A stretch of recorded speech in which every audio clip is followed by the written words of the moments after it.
15 বছর জাতির উপরে অত্যাচারের যে স্টিম রোলার চলেছে, এর দ্বারা অনেকেই ভিক্টিমাইজড হয়েছে। জুলাইটা ছিল তার শেষ পরিণতি। শুরুটা ছিল কার্যত 2009 সালের 25 এবং 26 ফেব্রুয়ারি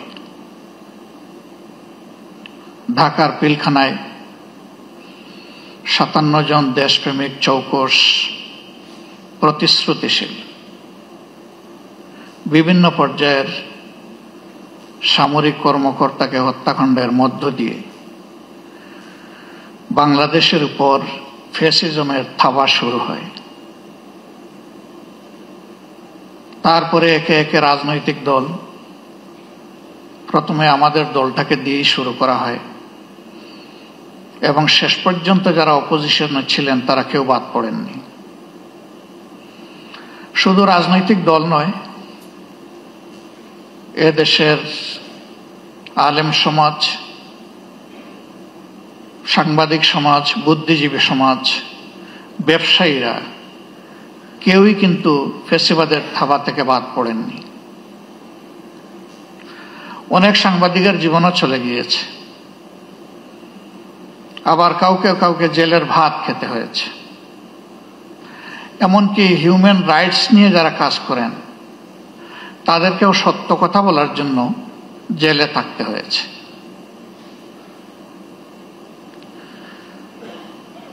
এর পাশাপাশি নতুন আরেকটা সংস্কৃতি বাংলাদেশ দেখেছে, যেটাকে বলা হয়েছে আয়নাঘর।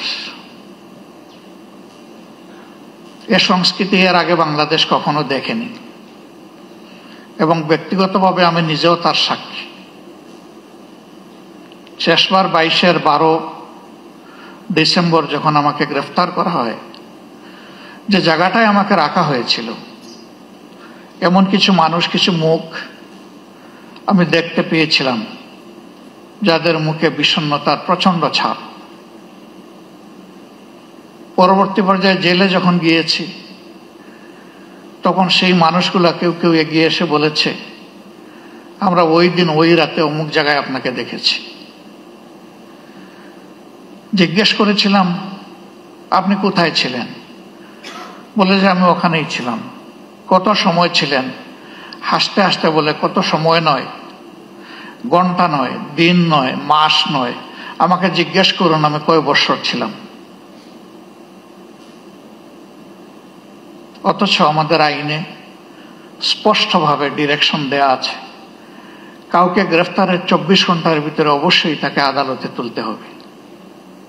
কিন্তু না, তারা আদালতের মুখ দেখেননি। তারা জানেন না তাদের পরিবার পরিজন কে কিভাবে আছে, পরিবার জানে না তারা আদৌ বেঁচে আছে কিনা। আমি সকল আয়নাঘর দেখিনি, আমি যেটা দেখেছি আমি বুঝতে পেরেছি এটি মধ্যম মানের, এটি চরম নিকৃষ্ট মানের নয়। সেই জায়গাগুলোতে কি হয়েছে সে কাহিনী যারা ভুক্তভোগী তারাই ভালো বলতে পারবেন। রাজনৈতিক দলগুলো নিজেদের অবস্থান থেকে বারবার তার প্রতিবাদ জানিয়েছে, কিন্তু তার প্রতিকার আমরা পাইনি, করতে পারিনি। শেষ পর্যন্ত আমাদের যুব সমাজের অতি ছোট্ট এবং সাধারণ একটি দাবিকে নিয়েই তারা রাস্তায় নেমেছিল। অতীতের মতো একই খান্দায় একইভাবে তাদের সেই দাবিকে স্তব্ধ করে দেওয়ার জন্য চেষ্টা করা হয়েছিল। 15 জুলাই রাতে ঢাকা বিশ্ববিদ্যালয়ে যা ঘটেছে, বিশ্ববিদ্যালয়ের ইতিহাসে এটি ছিল আনপ্রেসিডেন্টেড। এর আগে তার কোনো উদাহরণ ছিল না। রাজনৈতিক কর্মীদেরকে লেলিয়ে দেওয়া হয়েছিল, তারা একই সাথে আঘাত করেছে ছেলেদেরকে, আমাদের মেয়েদেরকেও বাদ দেয়নি। কার্যত এই মুভমেন্টটা এখান থেকেই মোমেন্টাম পেয়েছিল। এরপরে একে একে আবু সঈদের হত্যাকাণ্ড এবং বাকি হত্যাকাণ্ডগুলো শেষ পর্যন্ত জুলুমের অবসান করতে সক্ষম হয়েছে। আমি জাতিসংঘের ফ্যাক্ট ফাইন্ডিং কমিটিকে আমার দল এবং বাংলাদেশের মজলুম জনগণের পক্ষ থেকে ধন্যবাদ জ্ঞাপন করি। তারা স্বল্পতম সময়ে এগিয়ে এসেছেন এবং বাস্তবতা তারা তুলে আনার চেষ্টা করেছেন, কিন্তু তারা যেটুকু এনেছেন এটা আংশিক মাত্র, এটি পূর্ণাঙ্গ নয়।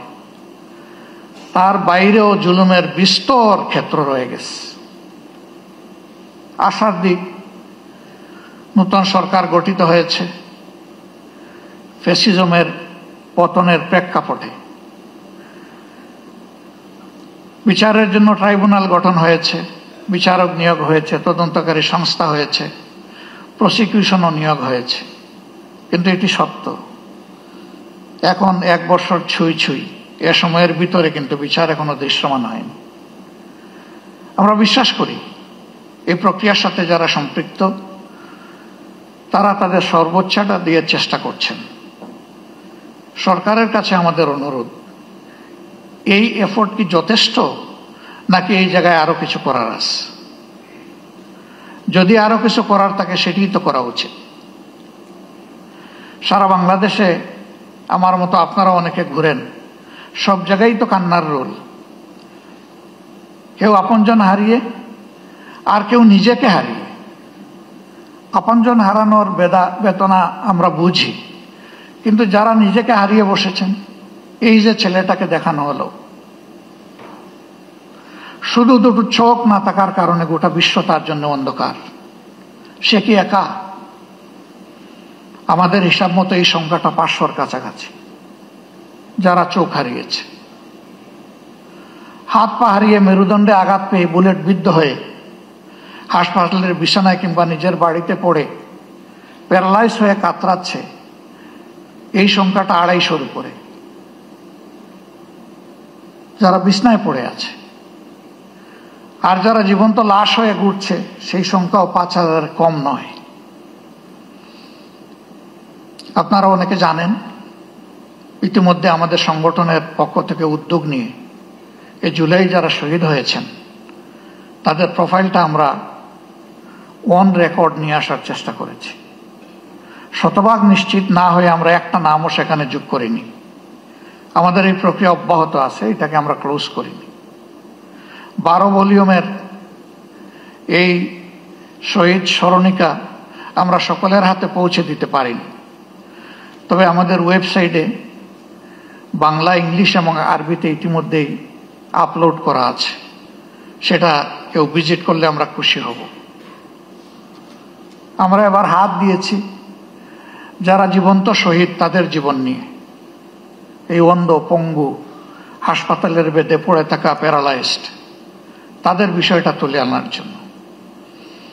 আমি সরকারকে অনুরোধ করব, এই কাজটা পূর্ণাঙ্গ যথার্থতা পাবে যদি সরকারি উদ্যোগে এটা হয়। আমরা আমাদের দিক থেকে পূর্ণ সহায়তা দিব ইনশাল্লাহ, যা আমাদের কাছে ম্যাটেরিয়ালস আছে তা দিয়ে, এবং আরো যা প্রয়োজন আছে আমাদের পক্ষে সম্ভব সঙ্গত সবকিছু দিয়ে। ইতিহাস যেন হারিয়ে না যায়, ইতিহাসটাকে ধরে রাখা উচিত এবং শ্রদ্ধার সাথে এটা আমাদেরকে স্মরণ করতেই হবে। আজকে আমাদের এই বসাটাও ওই ত্যাগের বিনিময়ে। ওই ত্যাগটা না হলে আমার নিজেরও অবস্থা কি হতো আল্লাহ ভালো জানেন। এখানে আমরা যারা আছি, কে কোন অবস্থায় থাকতাম সেটা আল্লাহ ভালো জানেন। কাজেই আমাদের শহীদরা এবং জীবন্ত শহীদরা আমাদের অ্যাসেট, তারা আমাদের বোঝা নয়। এই স্বীকৃতি আমাদেরকে দিতে হবে।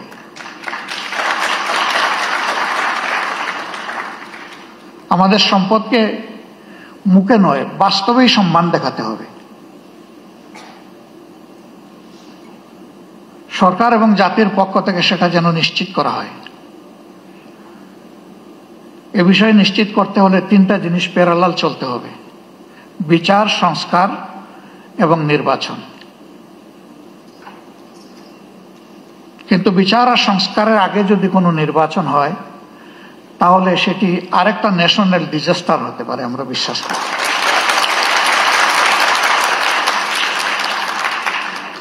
গত 26 তারিখ চীন মৈত্রী সম্মেলন কেন্দ্রে,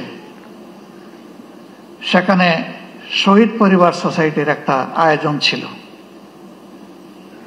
2-4 জন বক্তব্য রেখেছেন, পুরোটা শুনতে পারিনি আমার অসুস্থতার কারণে, আংশিক শুনে আমি চলে গেছি।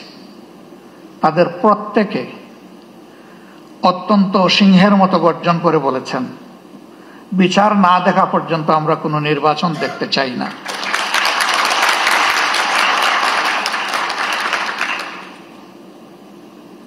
তারা এই দাবি করেননি।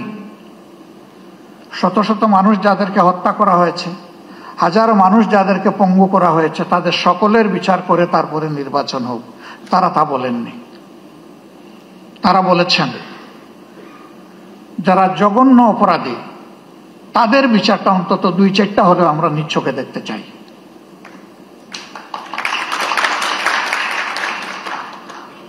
আমরা দেশ এবং জাতিকে ভালোবাসি সবাই। জাতিসংঘ ফ্যাক্টস ফাইন্ডিং এ যে ফ্যাক্টসগুলা তুলে এনেছে, তার সাথে যেগুলা অপূরণ আছে সেগুলাকেও সংযুক্ত করে বিচারটা ঠিকমতো হোক। তবে আমি অত্যন্ত দৃঢ়তার সাথে বলবো যে ও বিচার আমাদের উপর করা হয়েছে, দল হিসাবে আমাদের নেতৃবৃন্দকে খুন করা হয়েছে বিচারিক আদালতে। এ ধরনের কোনো বিচারও দেখতে চাই না। বিচারটা যেন শতভাগ ট্রান্সপারেন্ট এবং ন্যায্যতার ভিত্তিতে হয়। এবং পার্সোনালি আমি বিশ্বাস করি ন্যায় বিচার প্রতিষ্ঠিত হলে কোনো অপরাধী পার পাবে না ইনশাআল্লাহ। যারা মানুষ খুন করেছে তারা তাদের ন্যায্য পাওনাটা বুঝে পাবে, এবং বিচারহীনতার অথবা বিচারকে ধামাচাপা দেওয়ার যে সংস্কৃতি সেটা দূর হবে।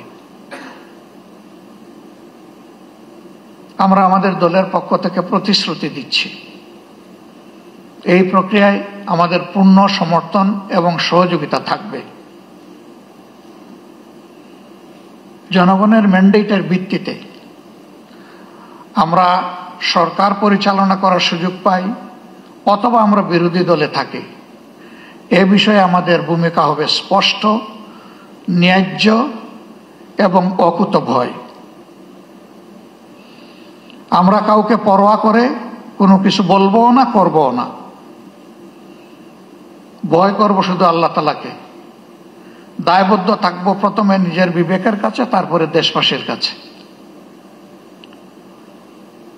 অন্যান্য দলের পক্ষ থেকে একই প্রতিশ্রুতি আসুক তা আমি প্রত্যাশা করি। কেউ না কেউ তো আগামী সরকার চালাবে,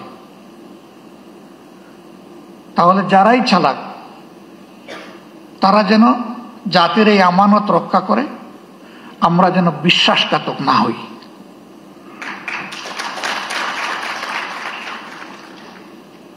আল্লাহ রাব্বুল আলামিন এই ন্যায় বিচার কায়েমের পথে আমাদের সরকার এবং জুডিশিয়ারি দুইটাকে আপোষহীন পথ চলার তৌফিক দান করুন। এবং আমি এখানে আরেকবার বলবো, জুডিশিয়ারি আমাদের স্বাধীন, এই কথা শুনতে শুনতে কান দুটো প্রায় বন্ধ হয়ে যাওয়ার উপক্রম হয়েছে। এটারও অবসান ঘটুক এবং সত্যিকার অর্থেই জুডিশিয়ারি স্বাধীন হোক। জুডিশিয়ারি তার পূর্ণ স্বাধীনতা ভোগ করুক, তাহলে আমরা মিনিমাম ন্যায় বিচার পেতে পারি বলে আশ্বস্ত হব। সবাইকে আরেকবার ধন্যবাদ। আসসালামু আলাইকুম ওয়া রাহমাতুল্লাহ।